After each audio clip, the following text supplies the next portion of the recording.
ಬಂದಿರಿ, ಈಗ ಬಂದ್ರ? ಈಗ ತಾನೇ ಬಂದೆ ಸೀತಾ. ಸೀತಾ, ಹೇಳಿ. ಇಂದಿನಿಂದ ನಾನು ಕುಡಿಯುವುದಿಲ್ಲ.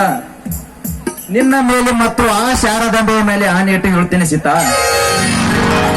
ನಿನ್ನ ಕೊರಳಿಗೆ ತಾಳಿ ಕಟ್ಟಿಸಿ ನಿನ್ನನ್ನು ನನ್ನ ಸತಿಯನ್ನಾಗಿ ಮಾಡಿದ ಆ ದೇವರು ನನಗೆ ಪುನರ್ಜನ್ಮ ನೀಡಿದಂತಾಯ್ತು ಸೀತಾ, ಪುನರ್ಜನ್ಮ ನೀಡಿದಂತ. ಹೌದೇನ್ರಿ? ಈ ಮಾತು ನಿಜವಾಗ್ಲೂ ಹೇಳ್ತಾ ಇದ್ದೀರಾ?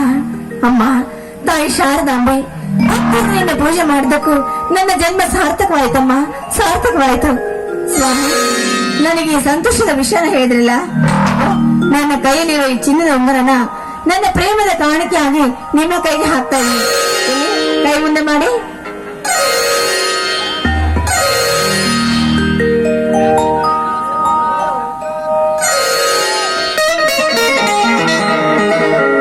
ಅಲ್ಲ ಕಣೆ ಸೀತಾ, ಪ್ರೀತಿಯಿಂದ ಬಂಗಾರದ ಉಂಗುರ ನೀನು ನೀಡಿದೆ ನಿನ್ನ ಪತಿಗೆ ಕೊಡುವ ನೀನು ಕಾಣಿಕೆ ಇಷ್ಟೇನಾ ಅಥವಾ ಮತ್ತೇನಾದ್ರೂ ಇದೆಯಾ? ಓ, ಮತ್ತೇನ್ ಬೇಕು ರಾಯರಿಗೆ? ಹೋಗಿಪ್ಪ, ನಾಚಿಕೆ ಆಗತ್ತೆ.